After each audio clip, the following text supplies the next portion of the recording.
Hello everyone and welcome to our video series on the Hebrew Revelation, James and Jude.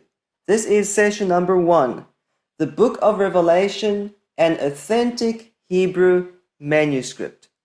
At HebrewGospels.com, we are very thankful to Yahweh to have released the first ever complete English translation and Hebrew transcript of an authentic Hebrew manuscript of Revelation. Anyone can access this translation for free at HebrewGospels.com/revelation.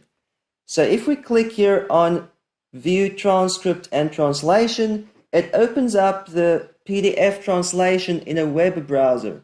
If you're viewing this on a computer, you can use the bookmarks here on the left-hand side of the screen to easily navigate across this document. If you're viewing this on a mobile phone, just scroll down to the next page and you can click on any one of these headings and it will take you to the correct page in the translation where that section starts. But ideally, you should really download this translation. So let's go back to Hebrew Gospels and I'm going to right-click on the download button and choose Save Link As, and I can download this translation onto my computer. So let's open this downloaded translation. Now, as you can see, it displays 2 pages at a time, and that's ideal if you want to study the transcript and translation. So let's use the bookmarks on the left-hand side and scroll down to transcript and translation, and you can see the Hebrew text displays on the left-hand side, while the English translation displays here on the right-hand side. So you can easily compare the Hebrew versus English text here. Now let's just go back to the copyright information. Some people see this page and they think, oh no, this is copyrighted, we can't use it. Let's read what it says. This license allows you to share, copy, distribute, and transmit the work for non-commercial purposes, providing attribution is made to the author. So you are allowed and encouraged to share this PDF translation with anyone. And you're even allowed to quote verses from this translation as long as you reference HebrewGospels.com so that others can also download their own copy of this translation for free. Now, a very important section in this translation is called Evidence of Authenticity and Interesting Readings. So what we want to do today is we want to discuss one interesting reading and one evidence of authenticity that is covered in this introduction to our translation. And that is to encourage you to go and read this whole section for yourself, because in the following videos in this series, we're not going to work through all the interesting readings already covered in the introduction. We're going to talk about new interesting readings and new evidences of authenticity that were not already covered in this document. Now, first of all, why is it important to know that this Hebrew manuscript is authentic? You see, we did not just grab the first best manuscript of Revelation and translate that. In fact, there are many copies of Revelation in Hebrew, and most of these are not authentic. What does that mean? It means that most manuscripts of Revelation, even if they're written in Hebrew, do not preserve the original Hebrew text, but rather they're translations from Greek back to Hebrew or from Aramaic back to Hebrew. So here's an example. This is the British Library, Sloan 237.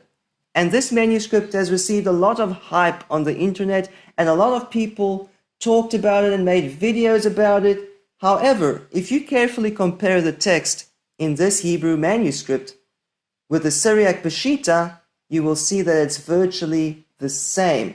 This Hebrew manuscript seems to be a direct translation from the Peshitta Aramaic back into Hebrew. So it's not the original text, it's just a translation. Here's another example. This manuscript is from the National Library of France, and it contains the whole New Testament in Hebrew. However, if you compare this with the other versions of the New Testament, you'll see it's basically the same as the Greek and or Latin versions of the New Testament. So this is just a translation back to Hebrew. And it's actually a poor translation. Let me show you an example here. This is Revelation chapter 1, and it says, Ani Alpha wa Omega. I am Alpha and Omega. They couldn't even get that back into Hebrew. Now, something very interesting in the Hebrew Revelation that we've been translating is that it never uses Alpha and Omega even once. And you can go read more about that in the section about interesting readings in our translation. Now, one last thing I want to quickly point out here. Some people say, oh, look at that, the name Yehovah with the full vowels. Wow, this must be an authentic Hebrew manuscript.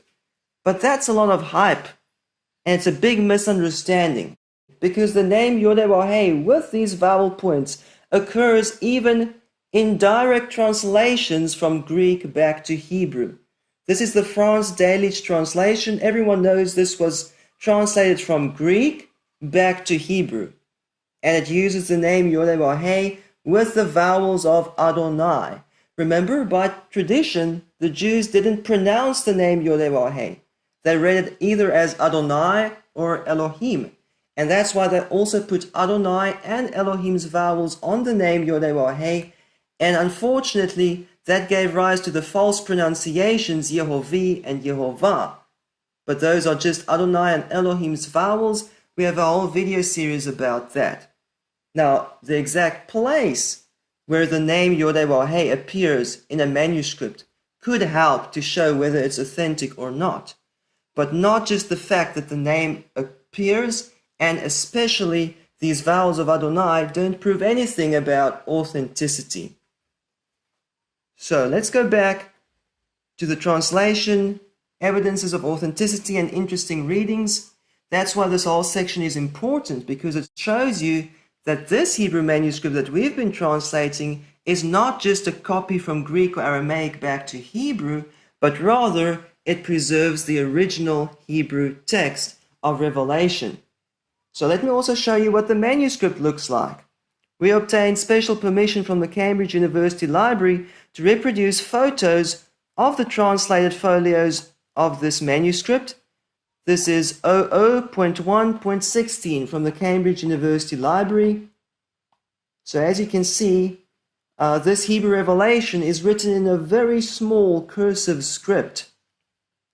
And after trying to read this manuscript, you might appreciate the transcript a bit more. So to navigate from the manuscript back to the transcript, you just click at the folio number here at the top of the page, and it takes you back to the transcript in block letters, which is easy to read. And to go back to the manuscript, we just click on the folio number here, and it takes us all the way back to the correct page of the manuscript. Now, some people say, okay, you claim that this manuscript is authentic. Does that mean that this Hebrew manuscript of Revelation is older than all other Greek copies of Revelation? And the answer is no. This Hebrew manuscript is not older than all other Greek copies of Revelation. And so people wonder, how can we say that this is authentic? So today I want to show you very clearly that authenticity does not depend on age, and age is not equal to authenticity. First, I'm going to show you an example from the Hebrew Old Testament versus Septuagint translation, and then I'll also show you an example from the Hebrew Revelation versus the Greek Revelation. So in our example from the Old Testament, we're going to study Psalm 56, verse 9. And to really emphasize this point that authenticity does not depend on the age of a manuscript, I'm going to make a fresh copy of this verse in Hebrew. I'm going to copy this from the Masoretic text while you're watching. So this verse says in Hebrew, Nodi safarta ata, you yourself have numbered my wanderings. Sima dim ati venodecha, place my tears in your bottle.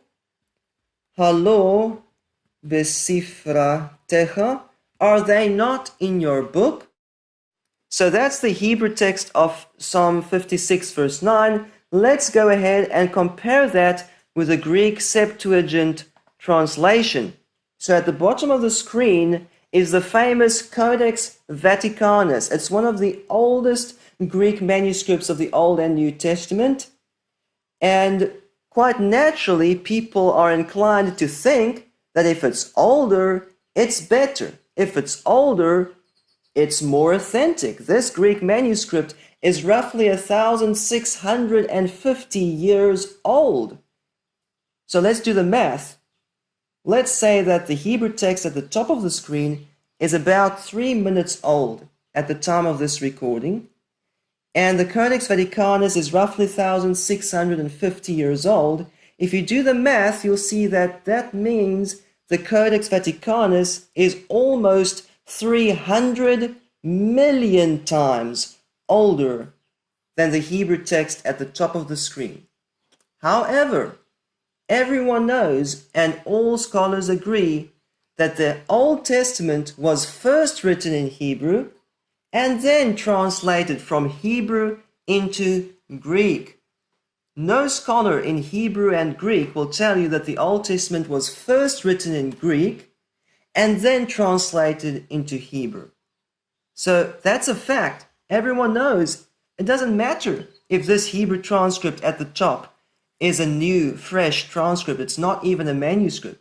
It doesn't matter that the Codex Vaticanus is 1,650 years old. That's just the translation. Now, although it's a fact and everyone knows this, we can also prove this linguistically. And one of the ways in which we can linguistically prove which text is the original and which text is a translation is wordplay. That's one of many evidences, but let's focus on wordplay in this Hebrew verse from Psalm 56. That first word marked in blue is pronounced as nodi. Nodi means my wandering or my wanderings. The E at the end just means my. So the word nod here means wandering. And then further down in the verse it says venodecha.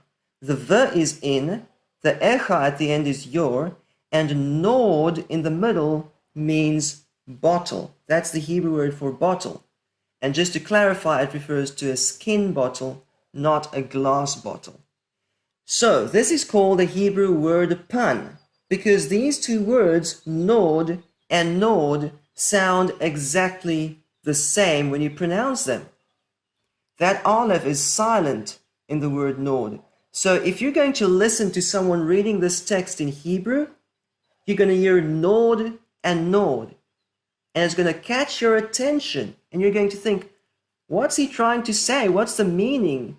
And it's obvious it can't have the same meaning in both occurrences. So this is a Hebrew word, pan. This is internal beauty and internal authenticity in the Hebrew text.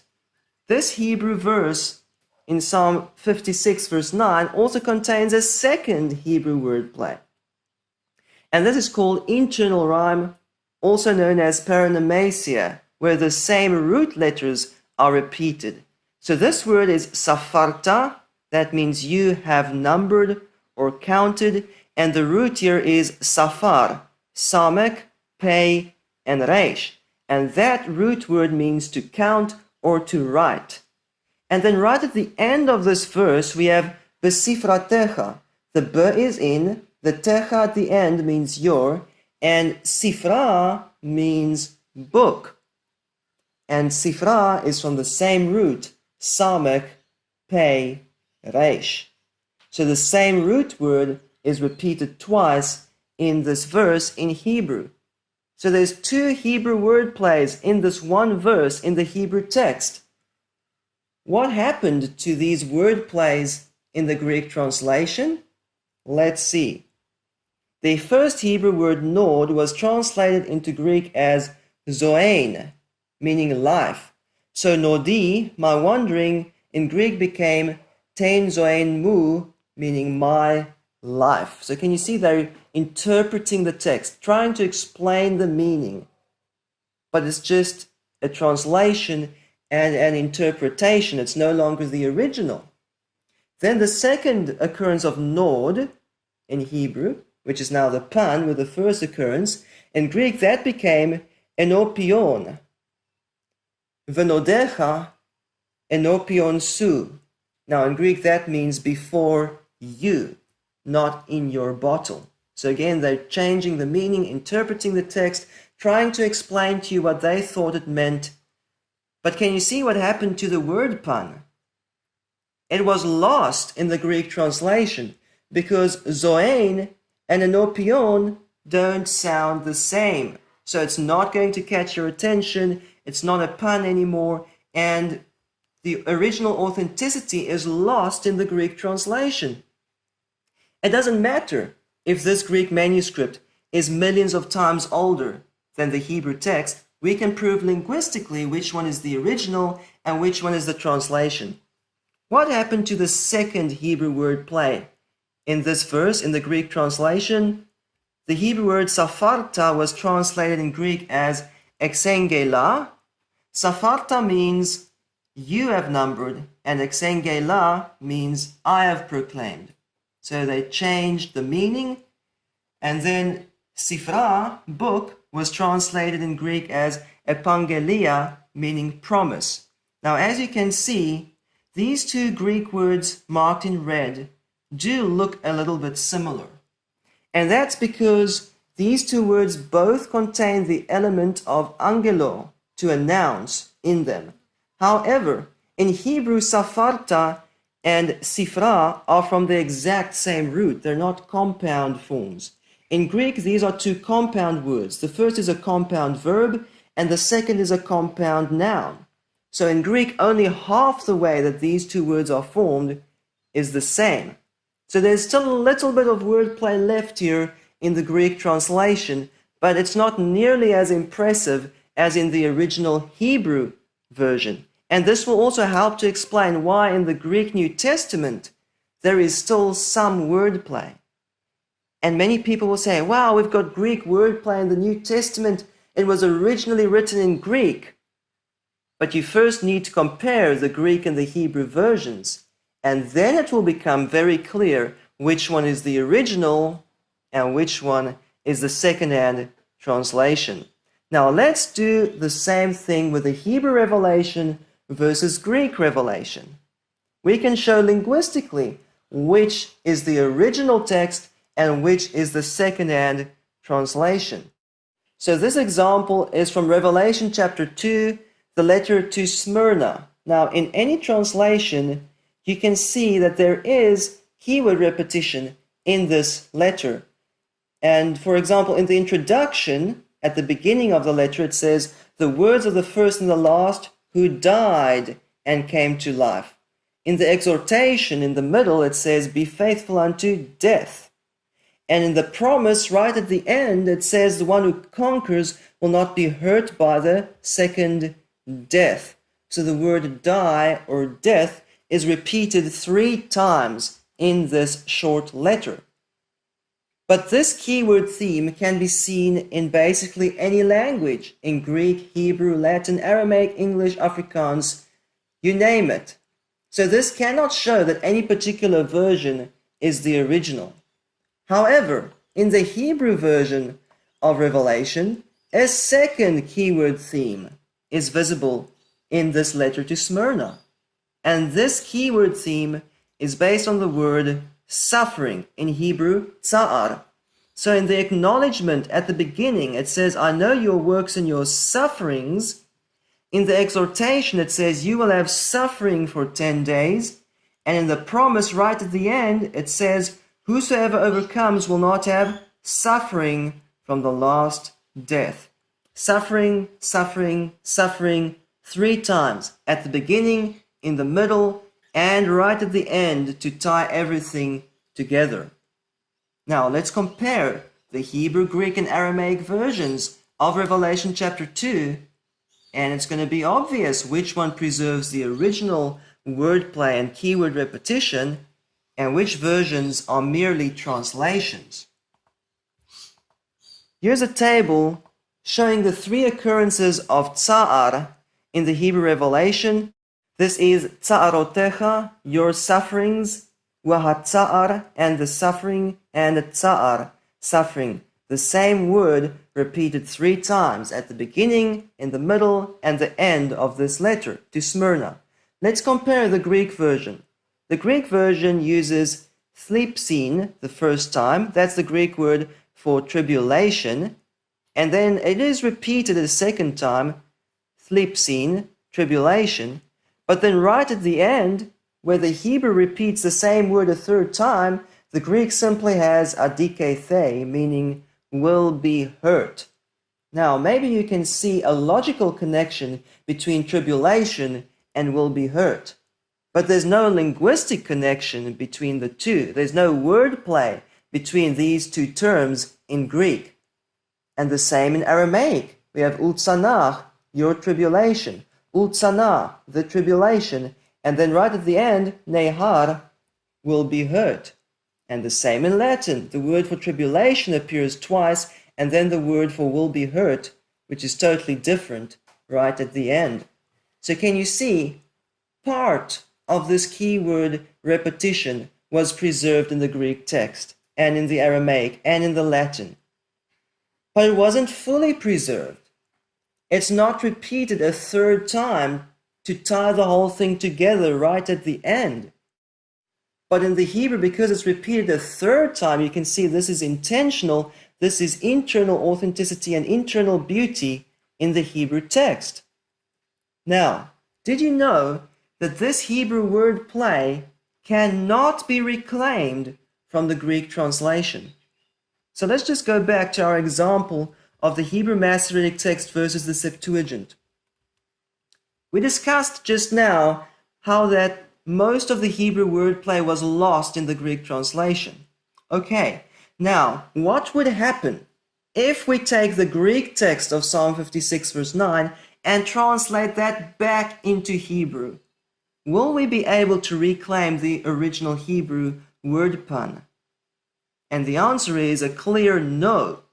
Why not? Because this phrase, ten zoen mu, means my life. In Hebrew, that would be chayai, not nodi. So you'll never get back to nod in the first occurrence. And then the second word that forms part of this pun in the Hebrew version, in Greek that became enopion. Now, enopion su means before you, and in Hebrew that would be lefanecha or negdecha. So if we translate the Greek text back into Hebrew, we're going to have chayai and lefanecha, or chayai and negdecha, and there's going to be no word pun. You cannot reclaim this from the Greek version. It's the same here in this example from Revelation chapter 2. And let me show you some examples of this. Ginsburg's translation was made from Greek back into Hebrew. Okay? He used tzaratcha, tzara, and yifga bo. The same word repeated twice based on the Greek text, but not a third time. Why not? Because in the Greek text, the same word is not repeated a third time. And so as a translator, Ginsburg was faithful to his base text or source text, and there's no way that he can reclaim the original Hebrew wordplay. The same is true in the Delitzsch translation. You have tzaratcha, batzara, and yinazek. The same word is not repeated a third time. And the same in the Sloan 237 manuscript that people have talked about and made such a big story of it. It's just translated from the Aramaic back into Hebrew. And so it repeats wahatzara, hatzara, the same word twice, but not a third time. The third time it says yenuga. Doesn't sound even close to tzara. So can you see, you can never reclaim this Hebrew wordplay from the Greek or Aramaic or Latin versions. And yet this Hebrew manuscript on the Cambridge University Library has this wordplay where it's repeated 3 times. Where does this Hebrew text come from? It doesn't come from the Greek, Aramaic, or Latin versions, and it preserves Hebrew wordplay It shows the same signs of authenticity that we see in the Hebrew Old Testament. So very clearly, the Hebrew version of Revelation contained in 00.1.16 preserves the original readings, the original vocabulary, the original word plays, the original text of Revelation. So this was just one out of many evidences of authenticity. We now looked at Hebrew keyword repetition. Some other very important evidences of authenticity are gapping of explicit subject, gapping of explicit object, and mistranslation in the Greek version. And so be encouraged to go and read all of these topics for yourself. Right now we want to move on and discuss one interesting reading in the Hebrew Revelation. How can the tree of life be on both sides of the river? If this Hebrew Revelation really preserves the original Hebrew text, then we're expecting that it would help solve certain contradictions and inconsistencies and difficulties that exist in the Greek text. So, is there anything that we can learn about the tree of life? Let's start by reading Revelation chapter 22, verse 2, when translated from Greek. It says, "On both sides of the river was the tree of life, bearing 12 kinds of fruit. The leaves of the tree are for healing the nations." So if you read this translated from Greek, it's pretty clear that there's one tree growing on both sides of the river, one tree bearing 12 kinds of fruit, one tree with enough leaves to heal all the nations. Really? Now, people like to say, oh, this is just a miracle. And people imagine all kinds of explanations like, oh, the tree of life has a split trunk. It grows across the river and it literally stands on this side and that side and it meets up in the middle and it's one tree of life. But that doesn't explain enough leaves to heal all the nations. That doesn't explain the 12 kinds of fruit. Have you ever read Genesis chapter 1, where Elohim created everything? And he says, according to their kind, according to their kind, according to their kind, over and over and over. Elohim never created one tree to bear 12 kinds of fruit. Elohim never created one animal to give birth to 12 kinds of animals. Even in the New Testament, it says, you will recognize them by their fruit, for a tree is known by its fruit. Even James has said, can a vine bear figs? Meaning, can one kind of plant bear various kinds of fruit? That's impossible. So is Elohim really going to change his mind after all and make a new kind of tree with 12 kinds of fruit? That doesn't match the rest of the Bible. It doesn't match the character of Elohim. So, is there any insight that we can get from the Hebrew revelation? Not just speculation and imagination. Let's see. So I'm going to click here on this arrow to expand the bookmarks for every chapter of Revelation. I'm going to go to Revelation chapter 22 in Hebrew. And let's read the Hebrew text, and I'll translate that for you. Be'emtza rechovot, in the midst of the plains. And then continued on the next page. Ve'al hanachal, and beside the stream. And by the way, I'm just translating on the fly. The final translation on the right-hand side might be slightly different.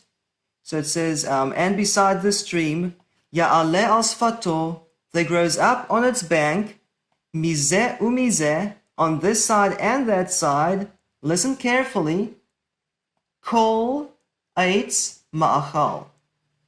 Literally that means every tree of food.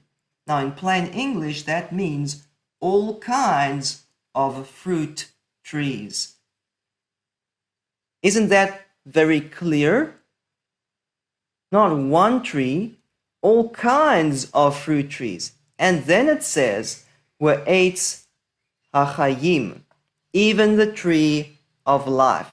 So, according to the Hebrew revelation, what is the tree of life?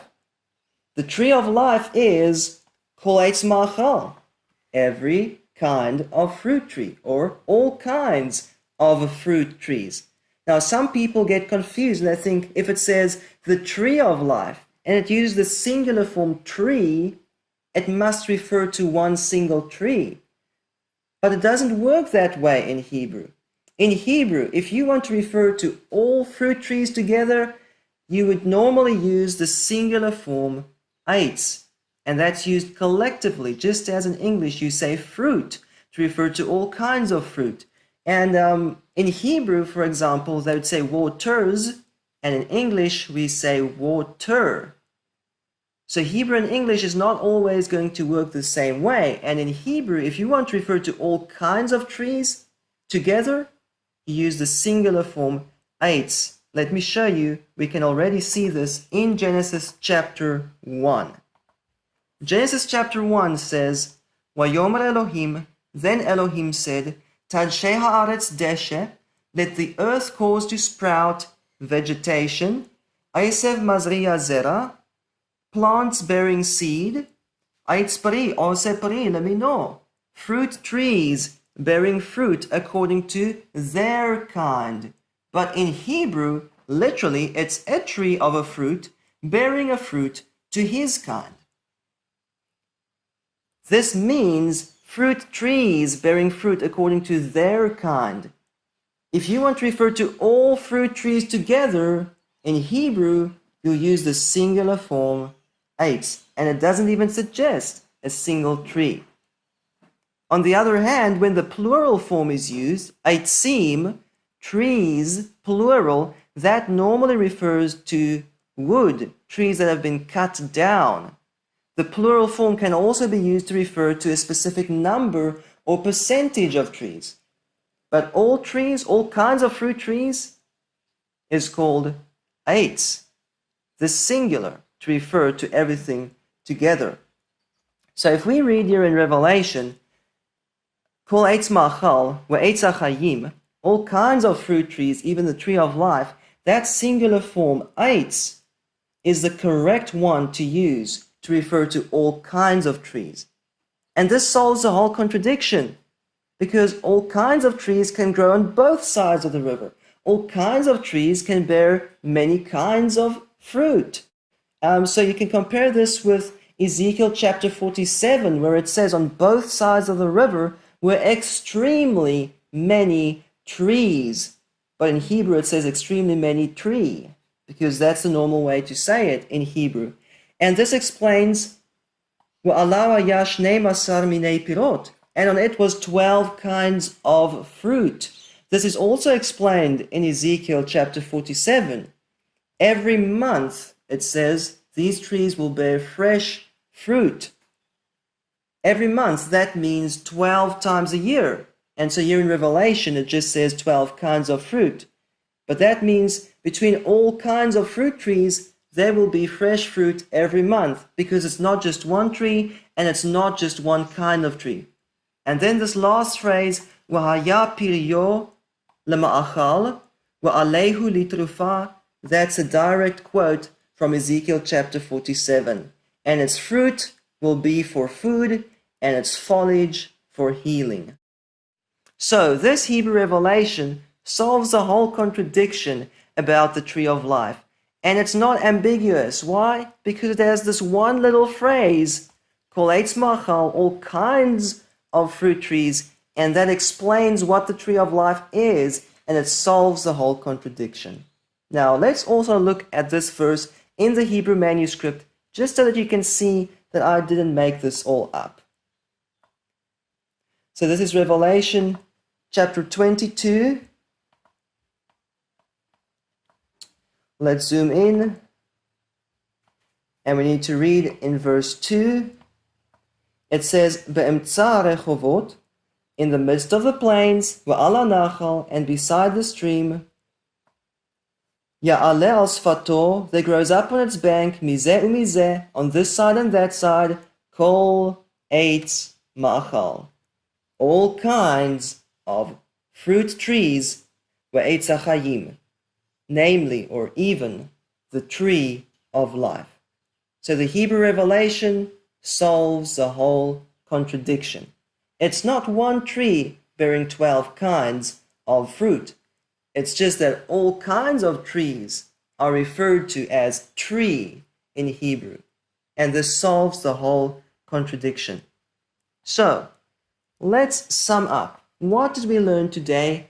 We've seen first of all that authenticity does not depend on the age of a manuscript.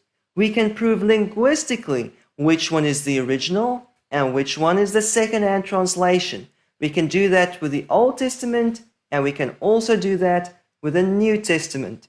And so just as we saw that the Hebrew Old Testament has internal authenticity that was lost in the Greek translation, so we have seen today that the Hebrew revelation contains clear internal evidence of authenticity, showing that the Hebrew text linguistically predates the Greek text, the Aramaic text, the Latin text. All those are translations from the original Hebrew.